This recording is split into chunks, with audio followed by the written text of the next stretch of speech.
Check. Oh, boy. Wow. Very white coming at you. Fierce. Play and then next. Is that correct? Yep, that's right. Setting myself up for success here. 2, Craig. From Rick. Subject. Really important. Do you like Depeche Mode? Erasure. Pet Shop Boys. So on the surface, Rick and I are really similar people. We're both we're both Libras. We're both about the same build. We're both generally jovial, and we're both considered tall only by children and people sitting down. But what separates us is he is incomprehensibly proficient with music. So much so that whenever we jam, I liken it to miniature golfing with Tiger Woods. Like, you might learn a few tricks here and there, but really it's going to be a pretty humbling experience. Now, me, musically, if you were to venture a guess at any point after I was a sophomore in high school, like superficially, what kind of music are you into? What kind of music do you like to play? You'd probably guess me either fast or very fast and probably really angry sounding. And to a large extent, you'd be correct. However, I do own upstairs at Eric's, and not 1, but 2 Flesh for Lulu records. That's it? There's only 2 Flesh for Lulu fans? Expansive universe here? Okay, so from 1990 to 2000, I had a band called Your Mother. And we existed solely, well, not solely, but primarily to irritate and annoy people. First of all, most of our songs were about either farting or masturbating, or when we got all the stars to align, both. And we would just, like, in any attempt or any opportunity to really annoy each other, we would just do it. So one time our drummer had read in this recipe magazine that do not use too much brewer's yeast as it will cause excessive gas, which was written as a warning that don't use, but to us it was like, we need to get bulk brewer's yeast in the van stacked to have on the ready. Also in our van, imagine you're on tour, you're with these guys for weeks on end, and you're in this van with no windows except for the front window. So the 2 of the guys decided we're going to install this floor to ceiling window just behind the driver's seat, and which is that's prime real estate. But they gave us the rule that you could only sit in that window if you were butt naked. Which, but first off, okay, you got to be butt naked if you want to sit there. Secondly, you don't want to be the next person to sit in that seat. And also, you also don't want to be sitting in the seat next to that seat, to the butt naked person sitting there. We had, in the 90s, there was this kind of trend going in music where bands were down tuning their guitars so they could sound lower and eviler and doomier. And so we thought, all right, the obvious thing is to tune up. We'll tune our guitars a little higher, and we'll sing at a higher pitch. And even pushing it even further, our drummer replaced all of his crash cymbals with China cymbals. It was a magical ensemble, trust me. Actually, I've got an idea. Hold on one sec. I'm going rogue. Way ahead of schedule, picking up the guitar. We had a hit song. Trust me, you'll understand. Its genius is subtle, but I think that you're an apt audience to appreciate it. It kind of went a little little out of tune. Bear with me. Okay. I know a song that'll get on your nerves, get on your nerves, get on your nerves. I know a song that'll get on your nerves, and so does Nick. Take it away, Nick. I know a song that'll get on your nerves, get on your nerves, get on your nerves. I know a song that'll get on your nerves, and so does Tyler. Take it, Tyler. I know a song that'll get on your nerves, get on your nerves, get on your nerves. I know a song that'll get on your nerves, so does Jamie. Okay, so you see where this is headed. Sorry. There you go. It's really kind of magical in that, first off, keep in mind what we were trying to attempt to do was annoy and irritate. So that song, if you stop it anywhere before the end of it, that's kind of irritating. It's annoying, like you didn't have the resolve of getting that last chord to help you, like, have some sense of completion. But then you end that verse with somebody else's giving a directive to somebody else. So if you stop it right there, suddenly Nick or Tyler is left hanging, and you have to move on. Like it's cyclical in its annoyance. It's if you leave tonight with one tune rolling in your head, I really hope that it's that one, and that you will still be singing it the next time we see each other. Let's see here. Let's move on. I've already gone way off script here, so let's reel it back in. So the thing is this was the 90s, and back in the 90s, that kind of thing was acceptable. I mean, how else do you explain King Missile or the Butthole Surfers or the Flaming Lips? Like, those bands had hits on the radio, like something was happening. So it was not unthinkable when we were asked this band, Your Mother, was asked to play this show with some pretty well-respected bands at this kind of revered New Year's Eve show. And so, we did it. And the caveat being, though, that we had to perform as a metal band. And so we decided, well, we'll be Guns N' Roses. And so for the next month, we spent our time trying to learn the Appetite for Destruction record as best we could. Now, that show was such a success and so much fun that, people at that show tried to get us to, like, play another show and more shows. And so now, this is, like, back in the late 90s, like, that band, Your Mother, long broke up. But this band that we started, like, still goes to this day. Now, as I said, we were a Guns N' Roses tribute band, and I don't know how many people are that familiar with the Guns N' Roses oeuvre, but on their first main record, Appetite for Destruction, the final song is Rocket Queen. And so yeah, Rocket Queen, oh my God! That was the look in case you couldn't see her face, that was what it was saying. So we called ourselves the Rocket Queens, which, if you take something sacred like Guns N' Roses, and you add like just a pinch of homoeroticism to it, be careful while you're on the internet, because there are people waiting in line to punch you in the dick. I promise you. And pushing it even further, we took like equally irreverent and kind of derivative names. So our singer was Asshole Rose, and we had Jizzy, and we had Muff, and I was Slosh, and best yet, the original drummer for Guns N' Roses is Steven Adler, and our drummer, Seaman Handler. Homoerotic tip number 2, just for anyone keeping track of the internet. But being in the Rocket Queens, this Guns N' Roses tribute band, it set me up for that email from Rick twofold.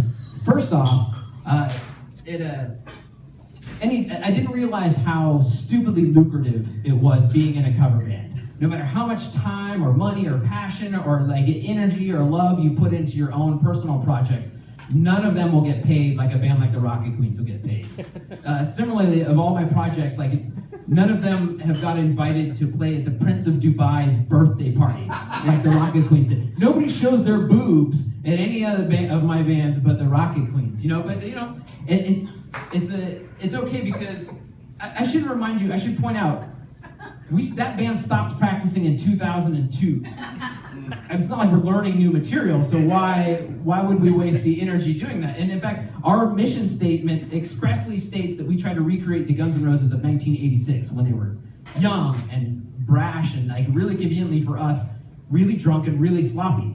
So we would mess up really, like royally, play really terribly, and it wouldn't matter. We would just kind of like asshole would fire the guy who messed up the song in true Guns N' Roses fashion. We would play up how drunk we were, and then we would just kind of all call it part of the act. And in fact, that act was so successful that we decided to also start a Scorpions tribute band so that we could open for ourselves and get paid twice and get double the drink tickets.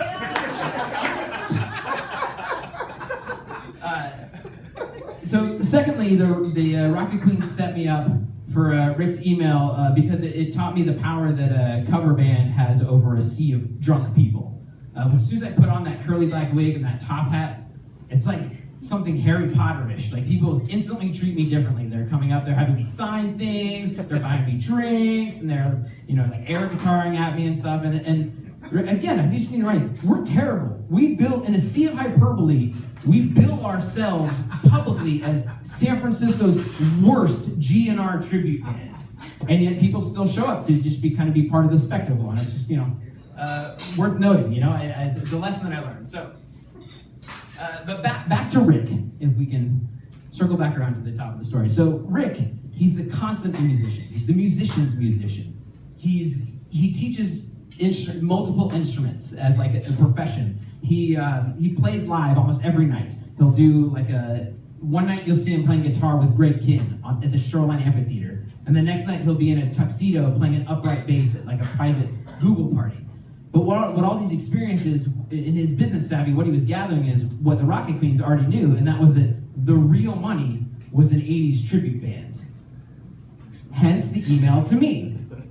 No, and Rick kind of knew of my sissy Nancy boy music proclivities, because at one point in the past we had recorded a 15-song, 10-minute Cure medley, which definitely, like, I'm not allowed into any Exodus concert based solely on that recording. As Gren mentioned, I'm an air guitarist, and just to kind of expound on that, I'm actually a professional air guitarist, meaning that I actually get paid to do air guitar. And I know that sounds really ridiculous and really silly, and that's because it's incredibly ridiculous and incredibly silly. But the fact remains, that's actually, at this point in time, that was like the bulk of my income came from doing professional air guitar gigs. However, as an independent contractor, sometimes the work ebbs and flows, and at this particular moment in time, like, I could use some work, So I said, hey, Rick, I will join your 80s cover band. Am I possibly coming through the modulator as well? Yeah. That's awesome. This for a second. Bitonal. Where it was. Okay, so I tell DJ Real, everybody, behind the controls. That's like, oh, well, sorry, this story's gonna take a downturn because I lost my own. That's DJ Real. So I tell Rick, yes, I will join your 80s cover band. And so a few days later, I get a call from the manager, and he's this Frenchman who's also one of the singers, but his gift is really in promotion. And so he tells me kind of what's happening, what the band's about, what kind of pants I should wear, all sorts of different stuff. And he also says that our first gig is going to be in 10 days. And then he emails me this Excel spreadsheet with 60 songs on it that I need to learn in 10 days. And I'm looking at this thing, and it's like, you've got the artist, you've got the beats per minute, the key, which album version it is, and all manner of details that I have never ever considered before playing a song before. So I'm thinking, like, 60 songs in 10 days, is that possible? For Rick, yeah, absolutely, no problem. That guy can do anything. But for me, yeah, not so much. So I immediately dig my heels in, and I start kind of like assessing what I've got to do. And first thing I realize, it's 80s pop music. So 2/3 of the song, no guitar, no problem. Done. But that still leaves me 20 songs that I've got to figure out by the following weekend. So I dig in a little further.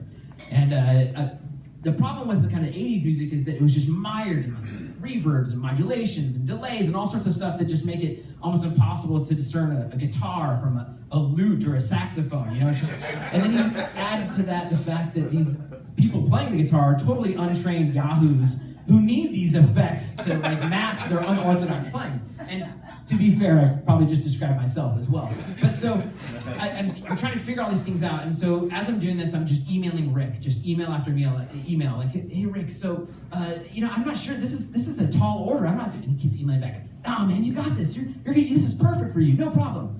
I'm like, no, okay, all right, so how can you help me with this part? And he'd be like, oh, yeah, don't worry though, you got this. So here's blah, blah, blah. And he would send me these handwritten musical charts on how to play these seemingly simple 80s pop songs. And the whole time I'm like, oh, Rick, man, this is crazy. You can't expect anyone to decipher what this shit is. This is crazy. And he's like, no, man, trust me, you got this.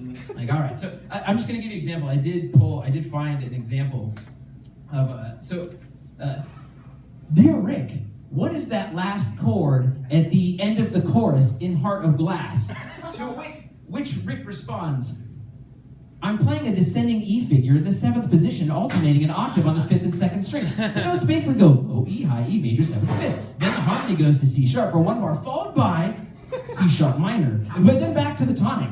The chorus goes A, followed by E, A, F sharp, B 7th, and then back to the tonic. There's a figure in the mix that's based on a 5-reverb setting, but the busy 16th note, the descending pattern, that's what I'm playing. Dude, you got this.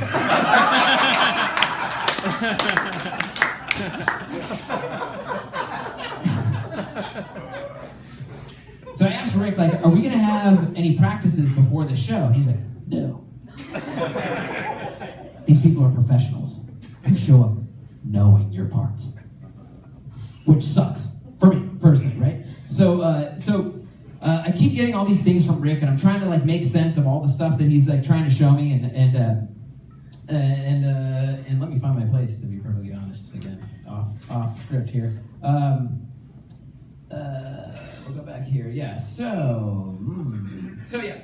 So anyway, Rick's sending me these like really elaborate explanations on how to play these parts, and eventually the sheer amount of the volume of emails that I'm sending him, he just writes back with like, "Hey man, it's cool. You got this." That's all he'll write back. "You got this. You got this." So it's like not even helpful anymore, except for like some sort of like ego trip. And I'm thinking like, how does this possibly help? So in his effort to promote, the Frenchman contacts me and he says, "Hey, we're gonna have a photo shoot before the show," which then we parlay into a practice. And I'm thinking, oh, okay, at least I get to meet these people that I'm gonna play music with, maybe learn a few things on the side, hang out with Rick, whatever. So we did this kind of thing. So we meet in this musicians union hall south of Market. And I walk in, and the first three people right up in front that I see are the singers. First off is the Frenchman singer, and he introduces me, kind of introduces me to everybody else. And then there's the female singer who's an artist, an actress, a singer, a model. You get the picture of this kind of person, a story unto herself, which I will spare you, I promise.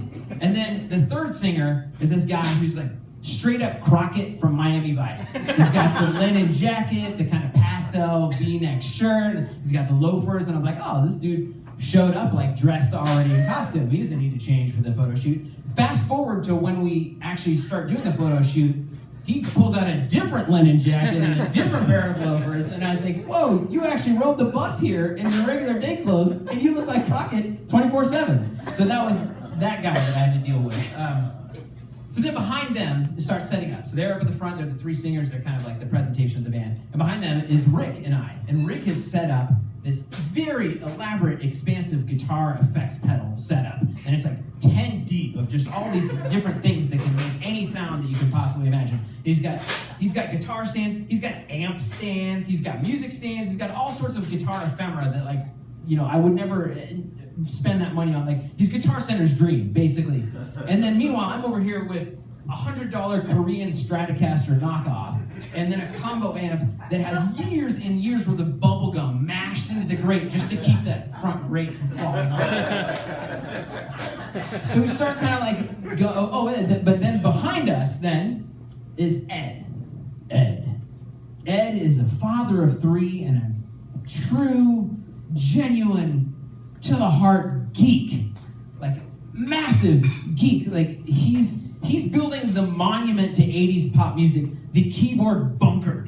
He's just surrounded. He's got keyboards, he's got MIDI controllers, he's got laptops, he's got USB ports everywhere. It's like, I've never played in a band with a guy with a keyboard, much less a USB anything kind of thing. So, but what Rick has done is Rick has actually pre-programmed all of the drums and bass for all of these songs we're going to do. And if I were to fast forward even further, he was so good at recreating all these things that the bands we were covering, when our songs kind of got out there on the internet, those original bands actually contacted him to try and get those patches because theirs were lost to time and drugs. Like, he was so good at creating these things. So, anyway, that's just to give you an idea. Like, the foundation, the bedrock of these songs was pretty solid. He had some talent in that regard. So, we're playing song after song, and like my method for if I'm going to learn a song, like let's say back to the Guns N' Roses stuff, I'm going to learn an iconic solo from a Guns N' Roses song. I'll start by just learning those like main melodic keys in it, like the notes that everybody can recognize and hum along, and then everything in between, I just kind of my way through. You know, like I'll just kind of, and there's the big note again that you know that foot on the monitor note, but everything in between is just kind of like. So, because I just feel like if I'm gonna fail, I'm gonna fail with like a little bit of dignity. So I at least learn all the like key things so that when I step forward, I got the right note, and then I can step back in the shadows like a bass player should. And so somewhere on the song list, we get to "Send Me an Angel" by Real Life, and according to the spreadsheet, it's the 1983 European 6-minute B-side. version that we're gonna play. So, scene change. Okay, so we're kind of like we're barreling through it. Let me explain first this song. It's particularly this version of this song. It's a 6-minute song, but there's only 15 seconds of guitar in the whole song. And it's not till 4 minutes and 11 seconds into the song. So it's 4 minutes and 11 seconds that I get to just kind of hang out, check, see if I got any texts, maybe, and just kind of, basically what I end up doing is psyching myself out during that 4 minutes. And meanwhile, Rick, by the way, is just sitting over on his little, like, pedestal of guitar effects, and he's like effortlessly playing like guitar, but he's like, oh, you know what? I think I'll solo on top of that with a trumpet solo. It's just so effortless over here with all of his stuff. And like at one point he kind of leans over and he's like, hey man, I noticed you weren't playing those other parts, but you know, I'm not going to be there for our first show. You should probably learn these parts that I'm playing too. Like my anxiety is just pinned at this point. So by the time we get to this song, like I'm just laser focused, just sublimely paying attention to every note I've got to play. So, and this is how that point in the practice goes.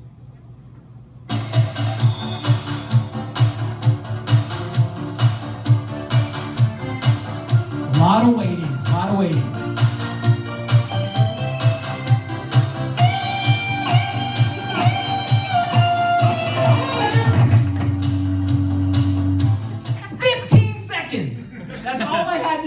With those 15 seconds, and I blew it. 15 seconds in a 6-minute song is 4% of the song. I got 1%, and it was only one note 3 times that I got right.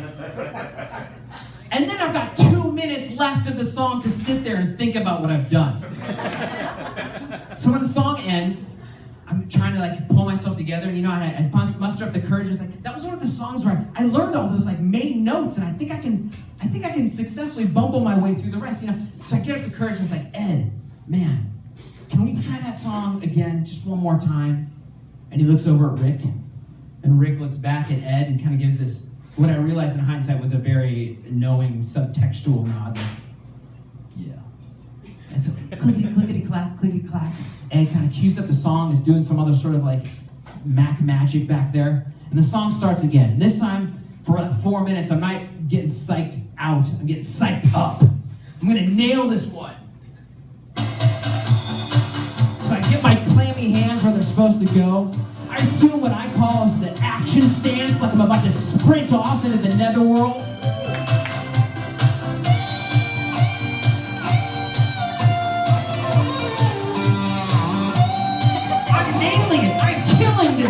I'm not missing a note. And all of a sudden it dawns on me like, my guitar is off. But I still heard the solo. How is that possible? Again, I've got 2 minutes to think about what just happened before I can confer with anybody about this. And I kind of have this quiet realization like, okay, so Rick and Ed, they met in an nerd alert online forum for the recording software Reaper. And so they've created the drums and the bass. Is it not unthinkable that they kind of maybe recorded a little more than that?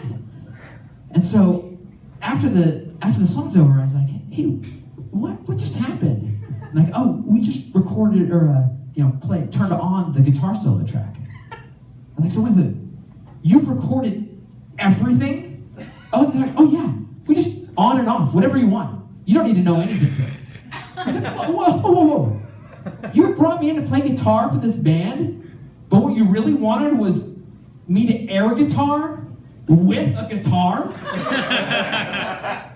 That's meta on meta. Dude, I totally got this. I am uniquely qualified for this role. Thank you, Rick, for bringing me on board. And so the rest of the practice just flies by. Suddenly I'm actually learning the parts because the stress is gone. There's nothing like standing in my way.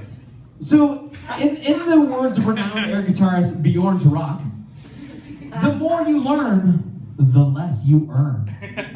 meaning that I can sit and study my Teutonic modes all day, but the easy money is not in there. So I did, for the next year and a half in that band, what every 80s pop star was doing in the mid-2000s, and that was focusing all of my attention, instead of trying to sound good, just trying to look good.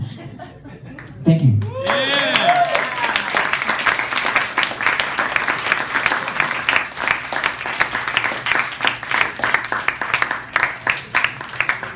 Billmeier, ladies and gentlemen.